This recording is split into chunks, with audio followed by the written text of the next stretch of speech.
So when performing the single leg RDL, there are several variations we can take to get what we need out of the movement. One is a PVC assisted single leg RDL. This is going to be the most regressed version, but also allow you to most easily get into position and feel positioned properly. If you don't have a PVC or a staff, then you can use some other thing to hold on to, whether it's a squat rack or it's a bike or a piece of furniture or whatever. Something solid to hold on to keep you stable.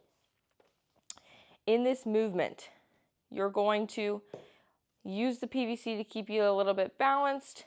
You're going to slightly bend the knee, very slightly, and then you're going to drive your hip back. As you drive your hip backwards, your chest will fall forward. It's really important that in this movement there's an element of forward and backward translation, but you're also going to be rotating around the hip as well. So pay attention here. Whenever I go through this movement, you're going to drive your hip back, slight bend in the knee so that we can really get that hip far back. If you don't bend the knee, a lot of people will keep that leg straight and then they'll slide right in. They run out of room to drive their hip back. They feel it in their knee, inside of their knee, hamstring, and then potentially in the low back. So not ideal. Slight bend in that knee. Drive that hip back. Notice I can get way more posterior translation this way.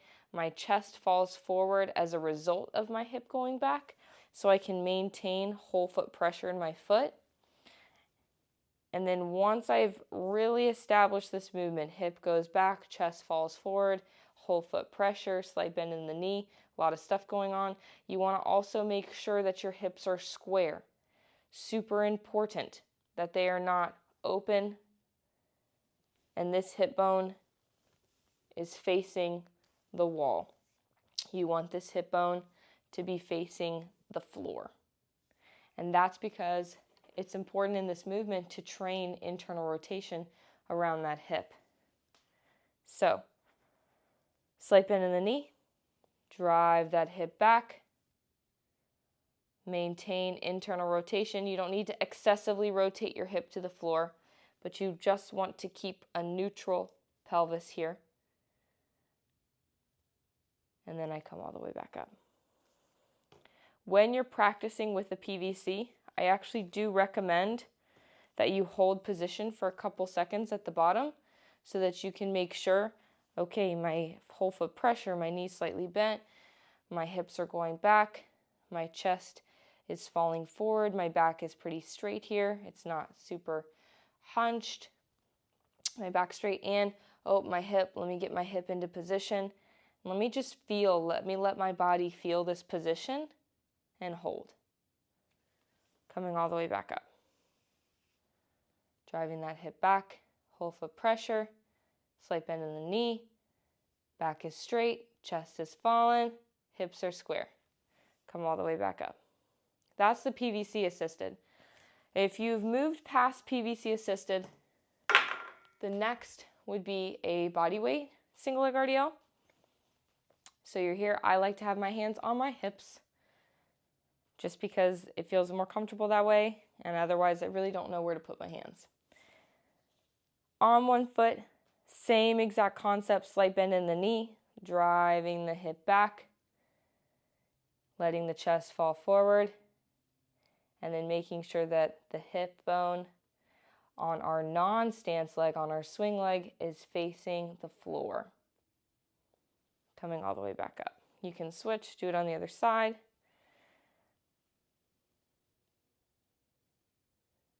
Driven my hip back, slight bend in the knee, whole foot pressure, chest forward, hips square.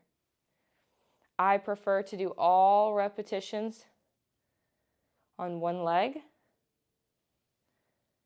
before moving into the other leg. The next variation is taking this bodyweight single leg RDL and then adding in a knee drive at the top. So, same exact movement. I'm not going to go through it again because I know you guys have probably heard drive your hips back, let your chest fall forward, keep whole foot pressure a million times at this point in the video. But you go through the single leg RDL. As I come into hip extension, as I get to my neutral position at the top, my fully standing position, this stance leg is now straight. There's no more bend in the knee because I'm fully standing. And what I can do now is take this swing leg here and drive it up in front of me, making sure that my knee is bent and my foot is flexed. And that's the key. A big thing that I see is my clients will finish the movement and then they'll be like this. So think less about driving the knee out in front and think more about driving your foot out in front. Perform the single leg RDL. Hold position, make sure you're stable. Stance leg is straight, swing leg comes through. And you can repeat the pattern, the motion from there. Driving the hip back. Fully straightening that stance leg. Bending the swing leg out in front. This is a single leg RDL with the knee drive. The next variation that you can do is with a medicine ball. So you can do both the medicine ball single leg RDL, or you can do a medicine ball single leg RDL with a knee drive. Those would be the consequential progressions from there. From the bodyweight single leg RDL, you're holding the med ball. You want to hug it like you love it. I like to have it really around, almost pushing into my sternum.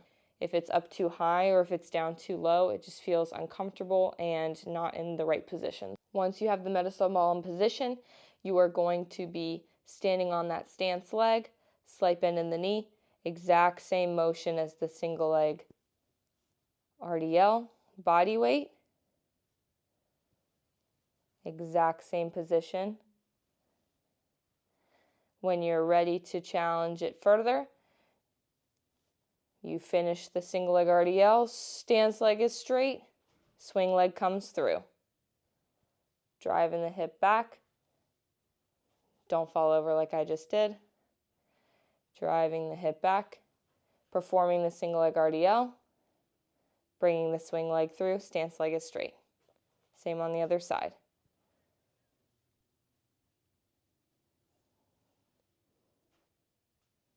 Single leg RDL.